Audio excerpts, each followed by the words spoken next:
biohacking. Normally, I'm in front of people explaining what biohacking is, but that would be weird to do that today. So, because we all know what it is and that's what we do. So instead, I had to think, what is it? What's the fundamental, what's the big and better question to ask? That not what biohacking is, because it's quite individual, but who and why biohacking?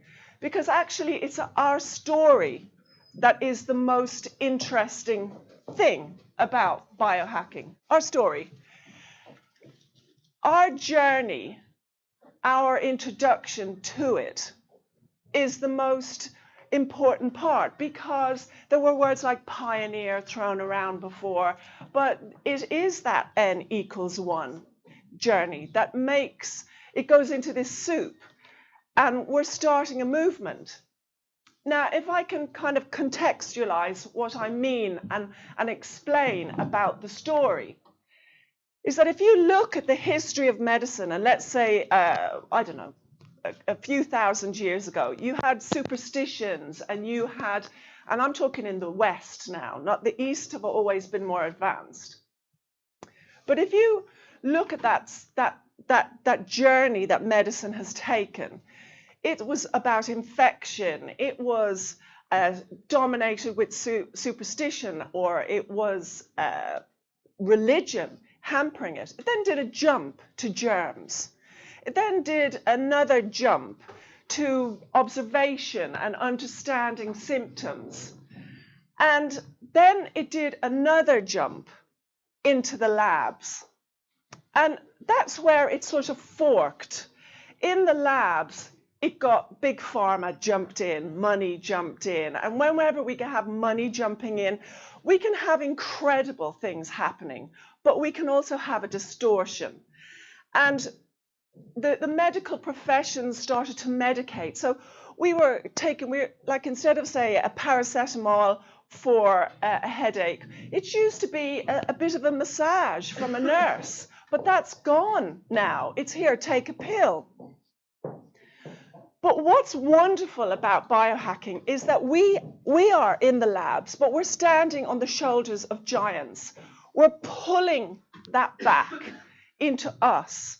And our journey isn't a 7 to 10 year specialization, with the utmost respect for that dedication.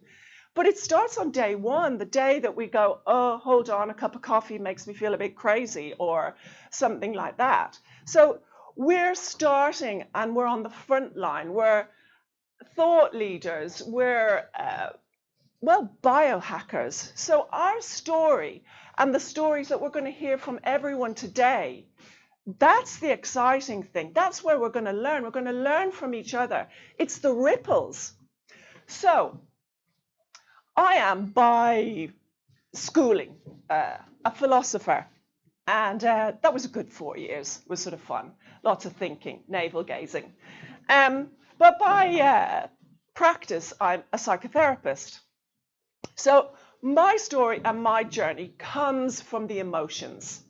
It's not really big in the world of biohacking. We're all hacking and serious and we don't feel. So that's not true, because when you're a true biohacker, you know it's about emotions, but it's a bit more than cortisol.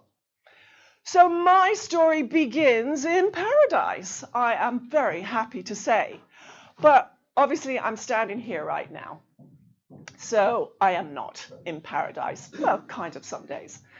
And how did I get there? How did paradise happen? Well, I got the text of doom. I got, you've been dumped. So 12 years and 2 children and loads of crying. I thought I can either cry here in London or I can get out. So I became my best client. And it was emotions that fired me. It wasn't any medication, because it was just depleting the entire stock of Sainsbury's, the local supermarket, from tissues, a good solid talking to. and my friends who didn't believe me. And I went, I am going. So I scooped up my kids and thought, if I'm going to cry, I'm going to cry in the sunshine. So this was my life. This was the very end point of Europe. It was the furthest I could get away.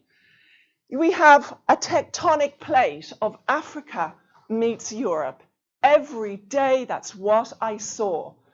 Big skies, beaches, mountains, sunshine. It was wild. And my kids ran across the road. I took the dog. We went down to the beach. We saw that red light rising. It was blue. It was yellow. It was amazing. Then at 11 o'clock, I would meet my friends for breakfast. They were practicing intermittent fasting, but we didn't know that because it's the Mediterranean. They eat late. We had olive oil, we had avocado, and we had the extremely sexy pan macho, which was the wheat that was locally grown, ground in the village and baked therein. The smell in the morning, I cannot tell you. It was amazing. And that was our day. And then in the evening, a cheeky red wine, an antioxidant, watching the sun set and looking at that. It was paradise.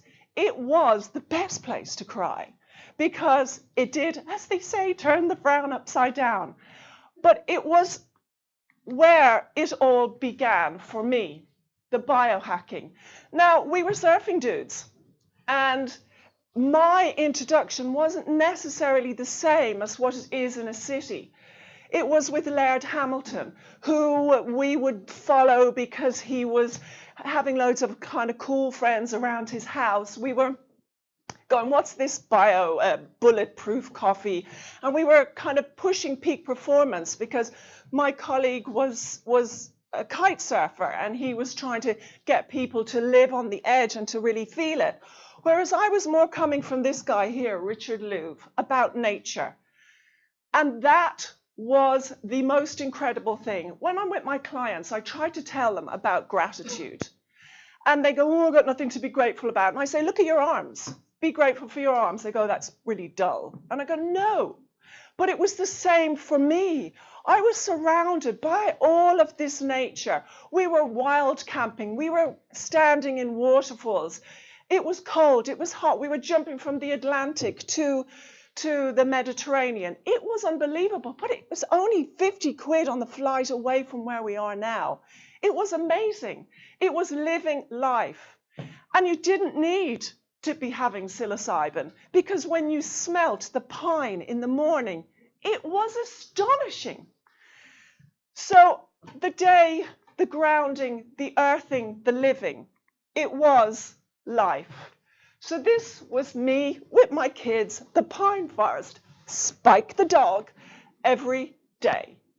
And that, I think, was my biohack, because it's all very well having an incredible bulletproof coffee or reading and listening to podcasts. But when you're doing it, when you're jumping, how many of us skip? When's the last time we've done it? It's really hard. We were skipping, we were climbing, we were living. It was life. And so I looked at my watch. I had gone for 3 months. I thought that was maybe how long it would take me to get over it all. Actually, I saw it was 7 years. And I went, oh, okay. That was a bit of a time pass. I'd best get back to London. So I came back. I actually didn't know why. Perhaps it was the wisdom of my microbiome telling me, you've got to go. But whatever it was, everybody said to me, why are you back? And it was like as if they didn't know why they were there in the first place. I found that my friends, sadly, I had changed. I didn't connect with them anymore. I quite liked the rain. I liked wearing socks. I liked central heating. It was perhaps my mitochondria had been just filled up, but it didn't last. I just hit that wall. I was sitting, listening to my clients, telling me how anxious they were, telling me about their depression, telling me about the Smarties in the form of antidepressants that they were being fed. But they don't work, because why would they be sitting in front of me in the first place? So I knew something had to change. There was disconnect. There were people not looking at each other. Where were my friends who I had drinks with? Where was the coffee that would take an hour? Where was the time that we had? I had taken clients outside when I was in Spain. We had walked, we had talked. And most of all, we had connected, but not just with each other, but with ourselves. And I looked, I was a few days ago in the Barbican, and I saw this was our future in the 60s. This is what they thought we were going to be living in. There wasn't a tree to be found. They were bringing in a couple in some pots because maybe they're starting to realize this was not connection. There was a sign saying no skateboarding. Why? Someone might laugh, someone might have fun.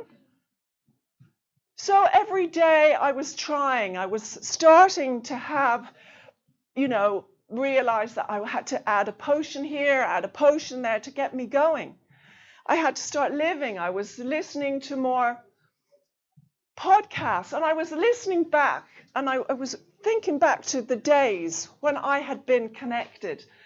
And I remembered a client. He had arrived. He tiptoed it to me on the beach. He was wearing tasseled Italian shoes and a French cut jacket. And I get them off his Lamborghini, getting all scratched with the rocks. And I remembered me and the kids used to lie. These are called tumbas. They are grooves in the rocks where the Phoenicians would pass by. And they're everywhere. They are graves. And we would lie in